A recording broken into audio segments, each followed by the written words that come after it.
Welcome back. Did everybody get enough to eat? Did you make those lemon things? No, I made the raspberry. Who made the macaroni? Jordan. Oh, you live next door. I got macaroons every day. That's great. So in our first, was your conversation good? Everybody find that we had a really good, I got to join our group. It's really good. It was interesting because in our group, we started sort of talking about what the first session was about, what it means to be a human being and to be true to our nature, live according to nature. And but as we went, so the conversation was anticipating the next topic, which is yes, but. So what about all this other stuff that seems to be getting in the way? How do we understand that in terms of who we truly are? And it was interesting. I thought that conversation was interesting in that regard. Somebody shared about how revelatory it is to understand that when we are living a good, a holy life, that we are being true to ourselves. We're not alienated from who we actually are as human beings, as God made us. And that when we are living unholy lives and sin or whatever, and corruption, that we're going against who we truly are. And I think and how it's a struggle to remember this, to really come to grips with this. And then the conversation sort of, as we were all sharing, and people were sharing, I fear that we might think of this awareness of what it means to be truly human as sort of a self-help kind of like positive attitude about ourselves. You follow me? That's not what it is. That's not what's going on. That's not what this is about. That's not what this session was about, which is like having some sort of self-help, positive, be better. To truly have a revelation of what we are as made in the image of Christ is revolutionary. And that revelation changes you. And that revelation reflects not on you, it reflects on God. That the whole point is you didn't make you that. It's not even taking credit for anything. It's God who made you that. That's the life God gave you.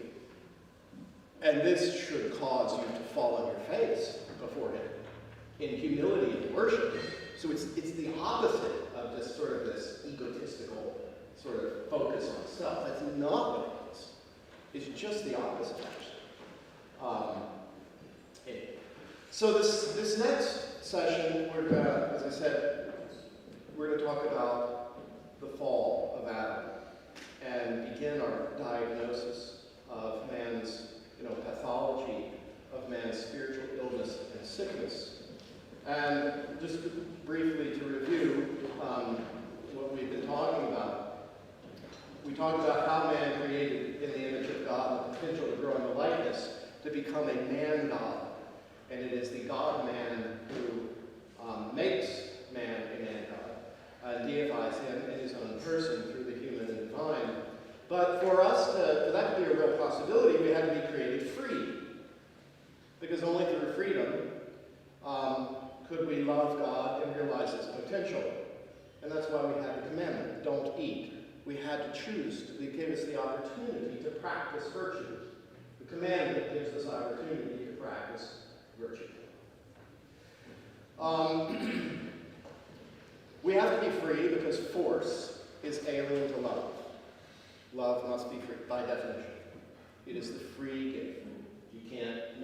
God can't make you love Him. Force is alien to love. St. John of Damascus says, where there is necessity, one cannot be virtuous. Where there is necessity, one cannot be virtuous. What he means is that God couldn't have created Adam already perfected.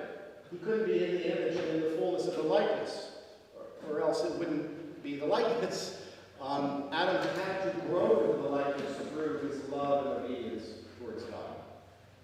So the commandment, do not eat, and the temptation brought about through the serpent gives man the opportunity to prove his obedience and love, which gives value to his choosing of God.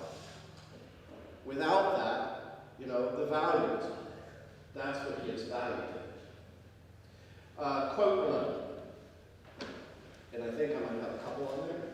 So the first is St. John Damascene. It was necessary that man first be proven. If neither tried or tested, man is not worth any consideration. That's important. I mean, you can apply this to a lot of your life. I mean, we began by saying we're going to get towards ascesis, a testing exercise of our spiritual lives for healing. Once tested, the soul shall possess the object of its hope as the prize of its virtue, and not solely as a gift from God. That language. Ooh. Not used to that, especially those of us from a more of a Protestant background. Gregory Nazianzen is one of only three named the theologian, by the way. The church teaches that of all the writings of St. Gregory that we have, not a single word is he ever written that the church deems inaccurate or improper. One of the very few saints that has said that. So God intended that man become a participant with him in the divine nature, and the serpent's temptation comes along, the serpent comes, and he tempts man to become a God independently from God. Right? I mean, it was God's intention that we participate in the divine nature. And the serpent comes and says you can be God, but the temptation is that you can be God independent of God. That you can be your own source.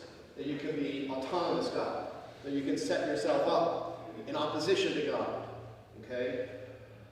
Opposed to God. And when man succumbs to the temptation, he cuts himself off from the very source of life, and he dies. And his biological death, catches up eventually. But he dies, spiritually dies. St. John of Damascus says, death entered the world like a wild and savage beast, ransacking human life. So man he's growing into the likeness of God, God who is the fullness of being. Man is becoming more. He's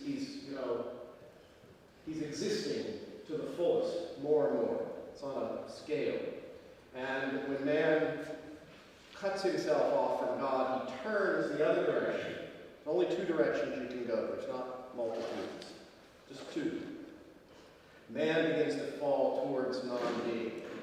St. Athanasius says, bereft of the thought of God and turning towards nothingness, for evil is non-being and good is being, mankind is also deprived of being forever. So man starts his descent into non-being, which is the metaphysical term for the scriptural term would be death, hell, darkness. So man turns away from his authentic nature and his true end for which God had created him. And he perverts his God-directed faculties. We have faculties within our soul that make up our being. Well, it means the faculties of our nature. So we are human beings by nature. That nature has faculties.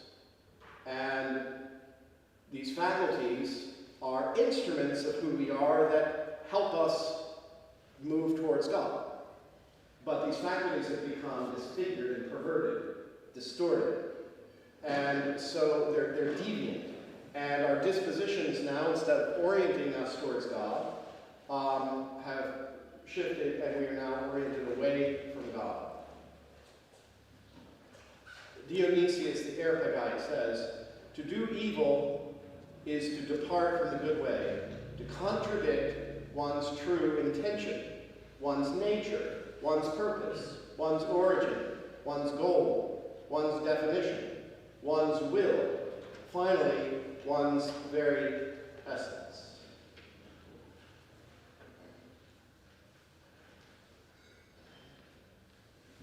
St. Maximus the Confessor says, "Evil is nothing but the failure to direct to their end the faculties placed in human nature. What is more, evil is an irrational movement of the natural faculties." Let's read that first sentence again. For Maximus, this is the definition of evil. You know, evil isn't a thing. It has no ontological substance. Evil is an absence. Just like evil is nothing but the failure to direct to their end the faculties placed in human nature. So when we are moving away from God in the opposite direction towards evil, we are moving contrary to nature.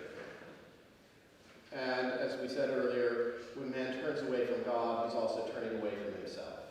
He is living in a state of alienation from who he actually is. St. Macarius says, quote, "Ever since Adam is this in your thing? No. St. Macarius says, "Ever since Adam transgressed the commandment, there is something like a second soul beside the soul." Ever since Adam transgressed the commandment, there is something like a second soul beside the soul. St. Paul, "I do the things I do not want to do." Like, who am I? Who is this? Does anybody ever feel that way? Like, this is not me. Like, you don't know who you are. St. Athanasius says that the soul notes that the soul forgetting in its sin that it is the image of God and no longer seeing the Word in whose likeness it was made, he says that soul departs from itself. Man basically becomes subhuman. And the fathers often compare fallen man to beasts, to the animals. St. Gregory of Nyssa says, "Man, having laid aside the divine form, has become a savage beast in the image of animal nature." St. Maximus the Confessor again. "Man is compared to the senseless cattle, seeking, desiring, and acting in everything like they, and even surpassing them in insanity." So the spiritual aspect of man is dead. And man has become reduced to a minuscule aspect of himself. He is now simply natural and corporeal. He's lost his spiritual function and faculties, and he has forgotten who he truly is. This is fallen man. Quote number 12. Remember I said St. Gregory is a theologian. The other two, I said there's three. Anybody know who the other two are? One apostle, St. John, and this one, St. Simeon, the new theologian. So quote 12. "The dead among themselves can neither see one another nor complain to each other. Those who live groan in seeing them. For they behold with strange wonder men stricken with death who live, yea, who walk, blind men who think they see, and truly deaf who imagine they hear. They live, see and hear as animals do. They think like the insane in their unconscious consciousness, in their cadaverous life." The only reason I put the quote in there was because of that word. "For it is possible to live without living, to see without seeing, and to hear without hearing." So man has lost the spiritual center of his being. There's a dislocation of his very soul, the loss of his initial powers. There's a disruption, a perversion, a deterioration of all of his faculties in this state of sickness and suffering of fallen man. I mean, man brought this on himself too, by the way. We read in one of the Psalms for Laws, man dug his own pit. Man dug a pit and fell into the hole that he made. We can think of sin as equivalent to suicide.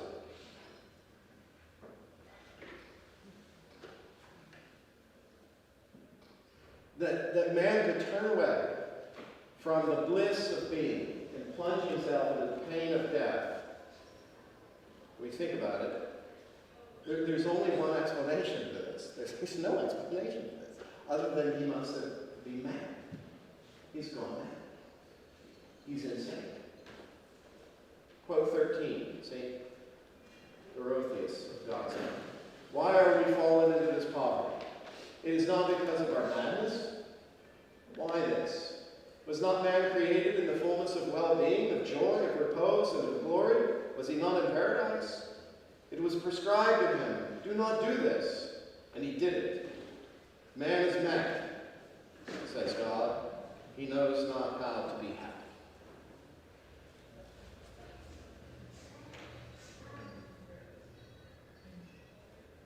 They became futile in their thinking, and their senseless minds were darkened, says St. Paul. Claiming to be wise, they became fools. The Fathers not only describe the state of sin as a bestial irrationality, insanity, and madness, but also, in therapeutic terms, as an illness. St. Gregory of Nyssa says, this deadly illness which is sin took hold of human nature. And St. Cyril of Alexandria says, nature fell ill with sin by the disobedience of a single man. This is, in fact, the primary way I think that the Fathers describe our pathological condition, our suffering, pathos, from illness caused by sin. They see it as an illness. You know, St. John Chrysostom calls the church a hospital. And in response to this sickness, I mean, they really were the first psychotherapists, were the Desert Fathers. I mean, quite literally, actually, that's where psychotherapy comes from Christian spirituality, asceticism. But they respond with a pathology, studying, and I mean this not in an abstract way, there's a very detailed, concrete sort of methodology by which they study the human soul, the sickness of the human soul, and they follow up with a psychotherapy treatment for the sickness of the soul. And that's where we are today. I mean, all of us as Orthodox Christians, we need that diagnosis to understand who we really are in Christ, to understand our sickness, and then to understand what kind of therapy we need to find healing. The first thing, and I mentioned this already, one of the fundamental consequences of sin is ignorance. And the Fathers spend quite a bit of time on the pathology of ignorance and the pathology of knowledge. Evagrius says that the ignorance of God is the most basic illness of the soul. This came up in our conversation, in our group. Maximus says Adam was ill with the ignorance of his own cause. Man was made to seek and to know God, and to be illumined by the knowledge of God.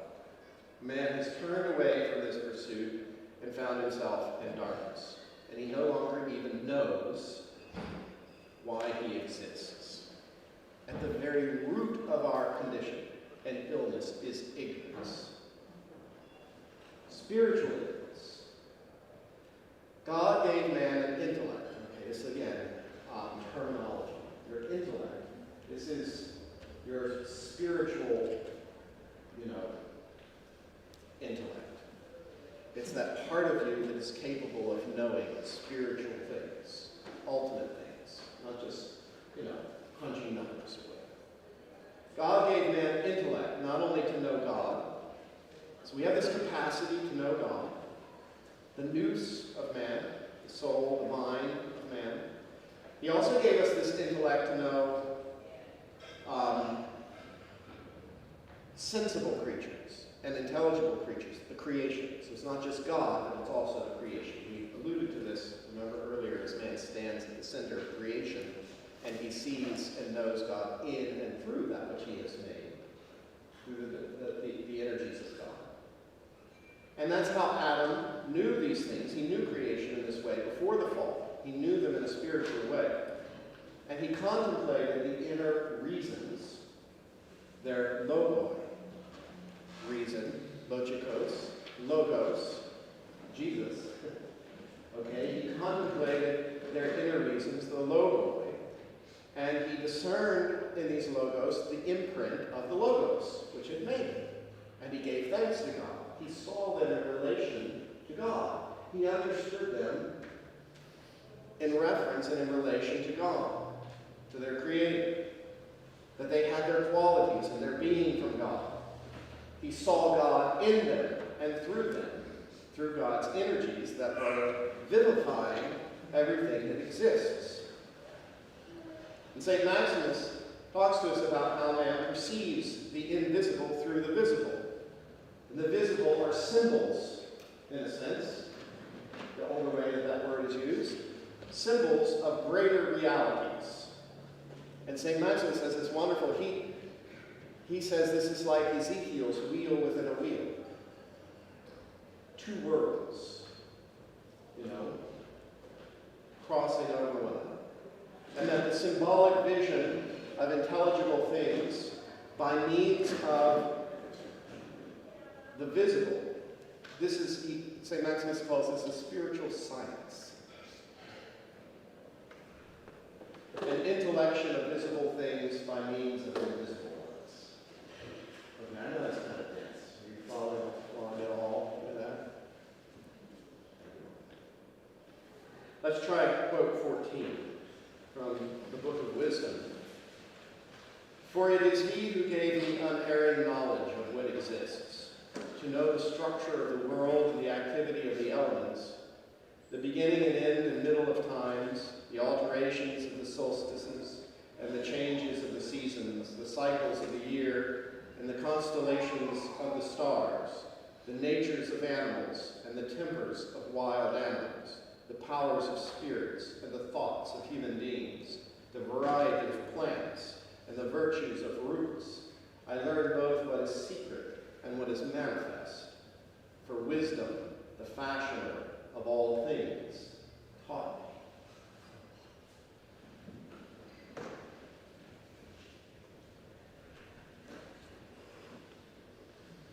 So sin consists in considering all of this stuff independently from God. Failure to know the truth. And ignorance, blindness. I mean, in the New Testament, what is sort of the meta symbol of sin? Leprosy, cripple, whatever. Blindness.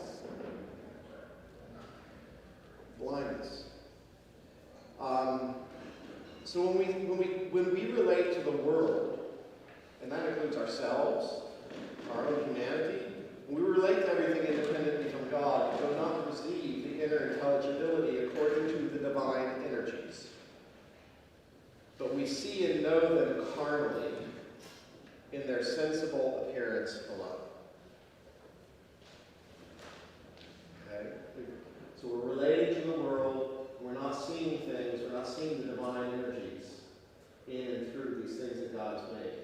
And we're only relating to them in a carnal, sensible way.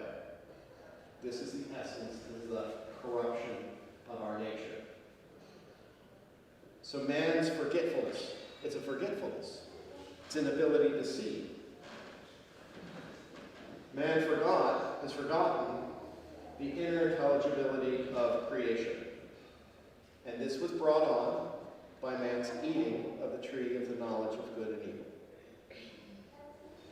So St. Maximus says that the tree of the knowledge of good and evil represents the visible creation. Contemplated spiritually, the visible creation, when it is contemplated spiritually, it is the tree of good. But when it is seen only materially, it is the knowledge of evil. He says, quote, indeed it becomes a master who teaches the passions and leads to forgetfulness of God, those who only have bodily relations with it. So Maximus suggests that once man had adequately grown in his knowledge of the Creator, then, at some point in time, he could have safely delighted in the visible creation without harm and danger of becoming spiritually blind. He could have partaken of the tree eventually, once he had reached a certain level of maturity. Through sin, though, Adam's spiritual eyes were closed. He was darkened. And in the place of his formerly spiritual eyes, where he perceived the divine energies through creation, he no longer perceived the divine energies. He only related to creation in a carnal, sensible way. His eyes were closed, and the eyes of his flesh were open. Genesis 3:7. The eyes of both of them were open, and they saw their nakedness. That's what that means. Their carnal eyes were, their spiritual eyes were blinded. Their carnal eyes were open, and they began to see the world apart from God through carnal eyes. Quote 15, St. Simeon, the new theologian. In place of spiritual and divine knowledge, man received carnal knowledge. Yea, he began to see with the eyes of the body, the eyes of his soul being blinded, fallen from imperishable life. So the ignorance, through the ignorance of God, and the ignorance of God in creation, a vacuum was created in man. Man was pursuing God. He's no longer pursuing God, and a vacuum is created. And this vacuum is created and filled with carnality. That's what fills the vacuum. Quote 16, St. Maximus. Evil is ignorance of the beneficent, did I say that? Author of creatures. It is this ignorance that has, on the one hand, diminished the spirit, and on the other hand, opened wide the road to the senses, completely distancing man from divine knowledge, in order to fill his existence with nothing but the passionate knowledge of sensible things. It's going to be very interesting. A vacuum is created. He's lost his divine knowledge, and so he needs to fill his existence. He needs to fill his existence, but he's now going to fill it with sensible things because he has no more capacity for spiritual knowledge. Through sin, man ceases again to know these intelligible realities. But this is the thing. Man is bound to know something by nature. Because we continue in movement according to nature. We talk about this in catechism. We haven't been in catechism for years. We actually talk about all this stuff in catechism, but not quite to this detail. We are always in flux. Man is by nature in flux. We are in movement, and we are either moving in this direction or this direction. Always. We came into being. It's the very context of our existence that we are in flux. It is the attribute of God's perfection that he is stable and immovable, ineffable, and immutable. But we are mutable by nature as being because we were created. So man is always going to be growing towards something, and he's always going to be knowing something. Again, this is about knowledge. Spiritual knowledge versus carnal knowledge. Spiritual knowledge is taken away, there's a vacuum, and because of the demands of nature, man is going to have to fill that knowledge with something. His intellect is always going to be gaining in some kind of knowledge. And so now it takes on sensible realities, which are considered in appearance only as its object of knowledge. Number 17, St. Maximus. Every human intellect that is lost and drifts away from its natural movement no longer has any movement but for the passions, the senses, and sensible things, since it no longer has anywhere else to be, once the movement that naturally goes towards God is lacking. He's saying that there's just only two options. If you're not doing this, it's going to be that. St. Simeon says, having become a transgressor and one ignorant of God, man likened all his intellectual power to sensation. Thus, since then, is man's intellect enslaved to this world. So, there's this problem of knowledge and how we see and how we know, and whether we're going to know divine realities or carnal sensualities. But a part of this sensation, in this shift in our sensation and knowledge, is perverted desire. The faculty of desire is that thing that creates the momentum for us to move. So the faculty of desire in man is that aspect of us that causes us to move in one of two directions. So desire is perverted. It's integral to the shifting of what direction we're moving, is a perverted desire. And this perversion appears in our soul as an effect of ignorance. So that's why the fathers say ignorance is the cause of all vices, along with forgetfulness and disregard for God. These are the three giants of the devil: ignorance, forgetfulness, and disregard for God. The three powerful giants of the devil, according to St. John of Damascus. The most profound and interior passions in the soul, through which the rest of the passions of wickedness act by being insinuated, living and finding their strength in the souls. End quote. So as a result of ignorance, forgetfulness, and disregard for God, the soul is plunged into the sinful passions. And the passions, the appetites, the lure, pulling us away from God through the faculty of desire, because it's been perverted from ignorance, because we are being stupid. Okay? Because we're grasping at thorns and, disgusting things when what we really want is over there. And we just are we're blind to this whole situation. And it's again, ignorance, forgetfulness, and disregard for God plunges us into the darkness. Well, as we are carried along by these desires, they start feeding off of one another, and the intellect goes into a darker and darker place. So we become more enslaved to the passions, and we become more ignorant. If you go down that path too far, it's really hard to get back, because it gets pretty dark. And we get very heavy and thick. Thou hast waxen fat, O Jerusalem. St. John Chrysostom says that this person lacks discernment and runs towards shadows as toward reality. Man in this state possesses a knowledge closer to that of the animals than of true man.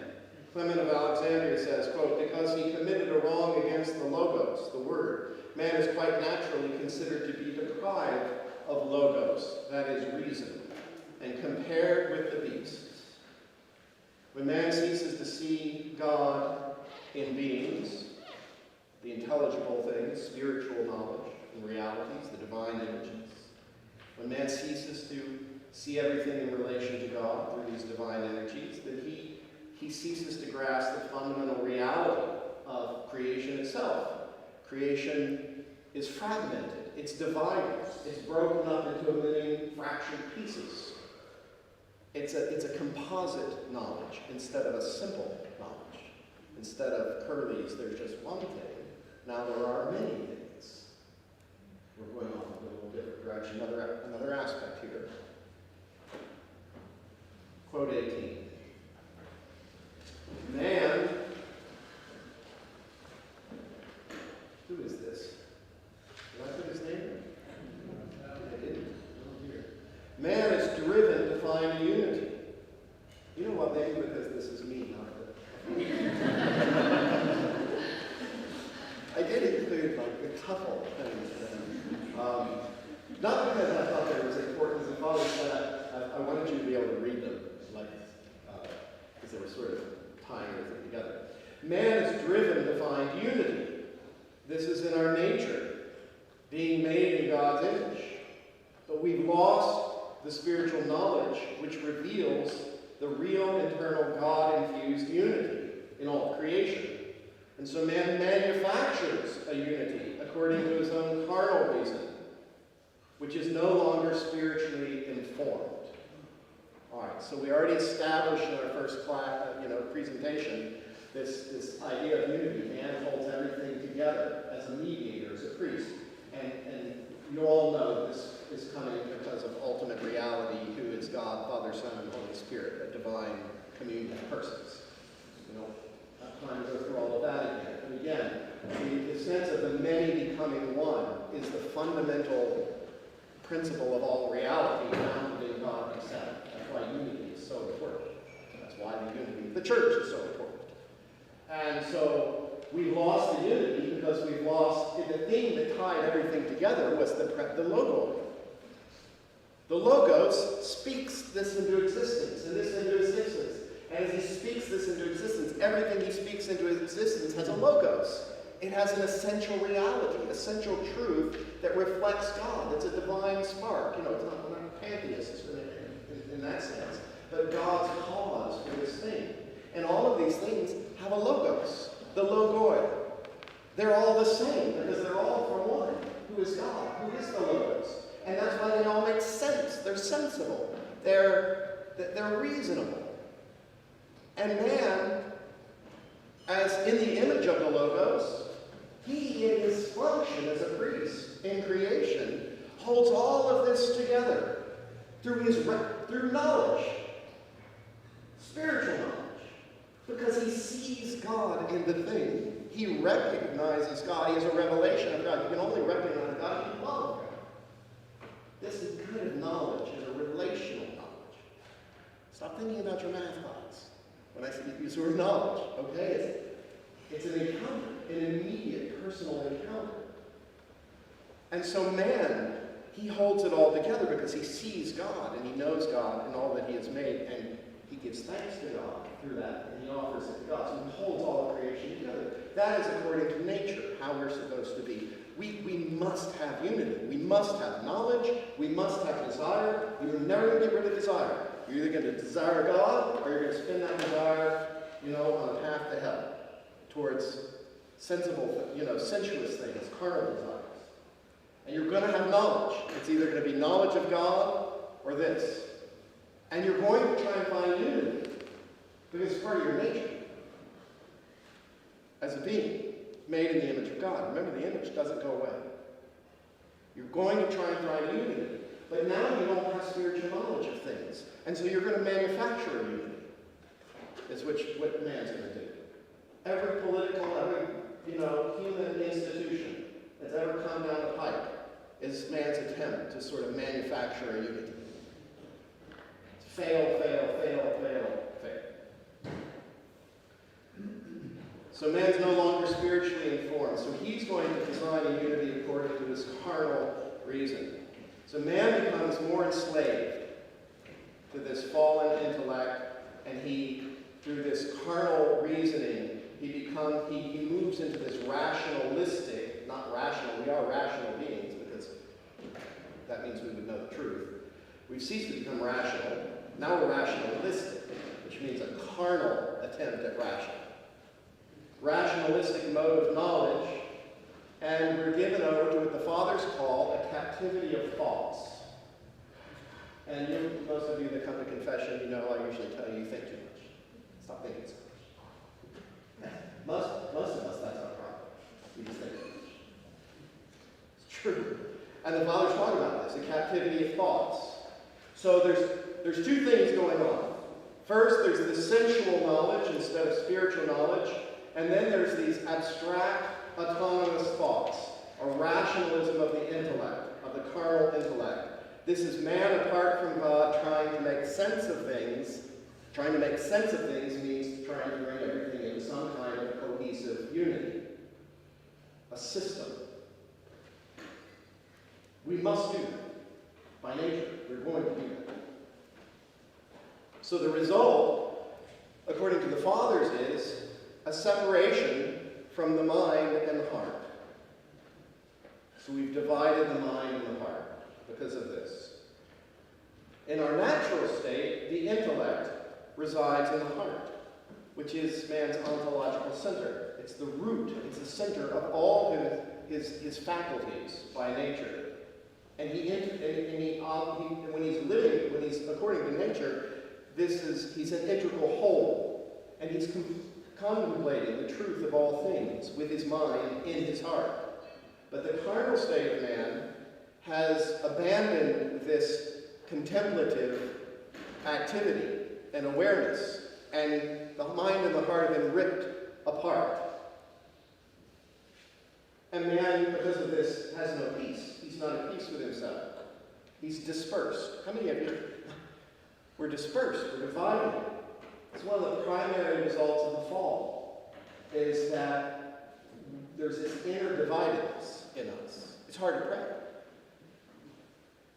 It's hard to pray. It's hard to concentrate. Your mind wanders. You become bored. There's no spiritual center. We don't live at peace within ourselves, within our own hearts. We're sort of alien to our own selves, exterior to ourselves and to God. And so the state of our intellect is in a constant state of distraction. Lots and lots of thoughts, the logismon, thoughts of varieties, that's like a loop going on all the time, distracting us. We feel pulled from this to that, and we're wandering around, we're agitated. And there's no interior calm, no singularness of heart and mind that would accompany someone who is centered in a life of contemplation where their mind is in their heart. Quote 19, St. Maximus, the scattering of the soul in exterior forms. Boy, does this describe our life. The scattering of the soul in exterior forms in the semblance of sensible things, since the soul becomes complex in the image of a sensible multiplicity, which it, paradoxically, has itself created, and which, in fact, is nothing but an illusion, proceeding from its being made unable to perceive the objective unity of beings by its ignorance of them in the energies of the one God. All right, well, if that didn't make sense to you, he just said what I just said in the last 5 minutes. It's really good how you make the fathers agree with you if you just state what they're about to say and then read the program.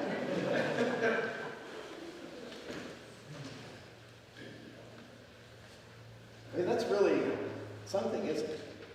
Begin to understand what's going on with us.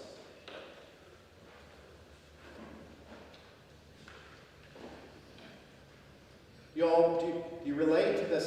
Do you know the difference between when you're sort of at peace? Like there's not a flood of distraction and lots of multitudinous thoughts. There's like you're centered.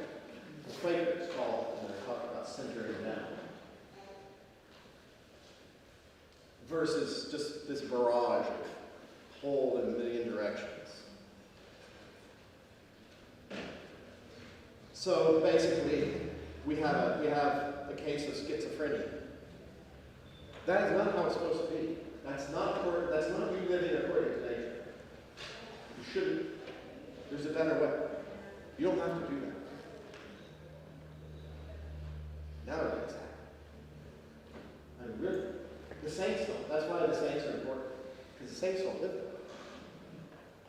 They're not like that. When you go talk to the saints, you ever read conversations where somebody goes and they talks to a holy elder or something? And the person's all upset about this and upset about that, distracted, and the saints just have a cup of tea. Why are you so upset? None of these things you need not worry about anything. I mean, well, Jesus said something like that, didn't he? Why are you so worried? Each day has enough trouble of its own. Be anxious for nothing.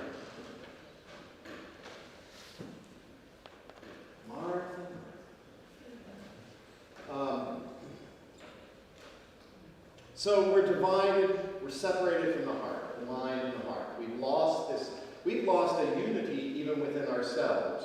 And we've lost it because we've lost knowledge of God. And we do not see things as they are. And so, because we have to have some kind of unity, We've manufactured this rationalistic, exterior, carnal knowledge, and it has basically flooded us with disconnected thoughts and a complex rather than a simple, singular life.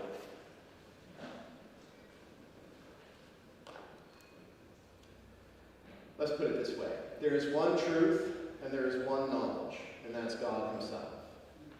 And when man has lost God, he sought knowledge, which he was determined to do by nature. He sought some kind of knowledge in sensible things. And his single spiritual knowledge, because there's only one God, therefore one knowledge, became not only carnal, but multitudinous. He sought knowledge in things, many things, because he no longer saw the logos, he no longer saw the logos in the thing. There was no unifying principle holding them all together. So this thing had one thing to offer, and this thing had something else to offer, and that thing had something else to offer. And before you know it, life is like a Chinese menu. And you're standing there trying to figure out what you're going to order. Nobody thought that was funny. There's I did. I thought it.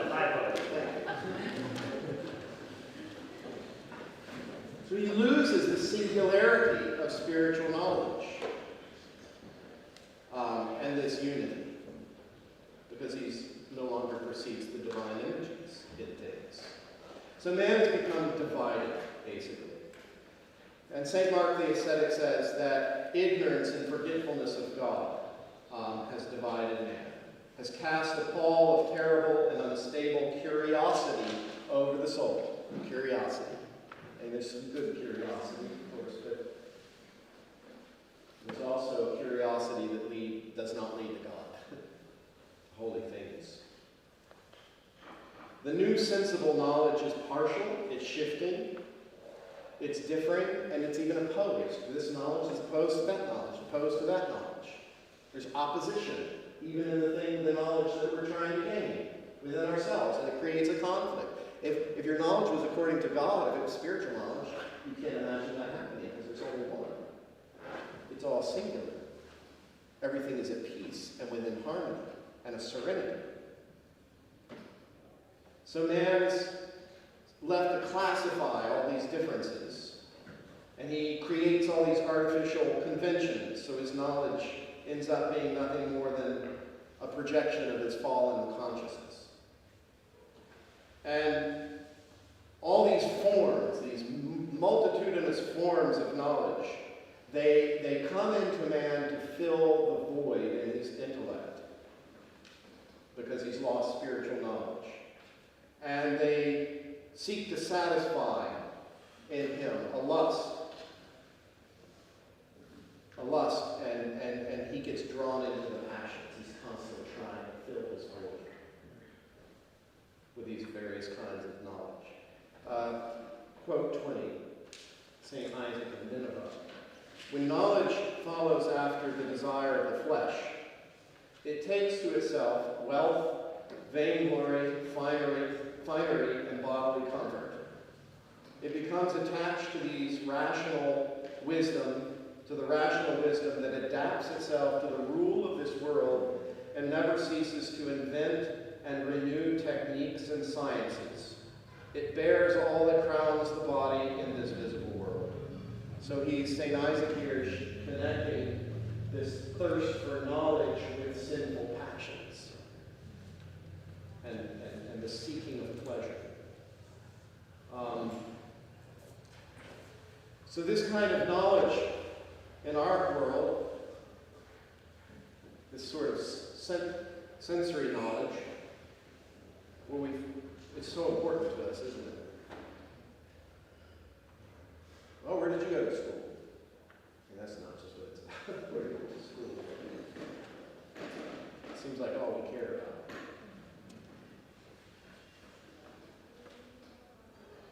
But how do these things really ultimately serve our ultimate purpose?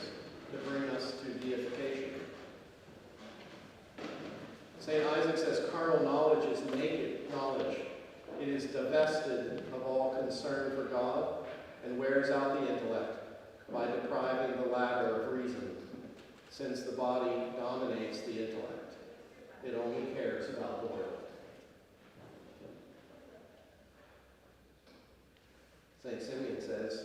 This way of knowing is in reality the ignorance of all that is good.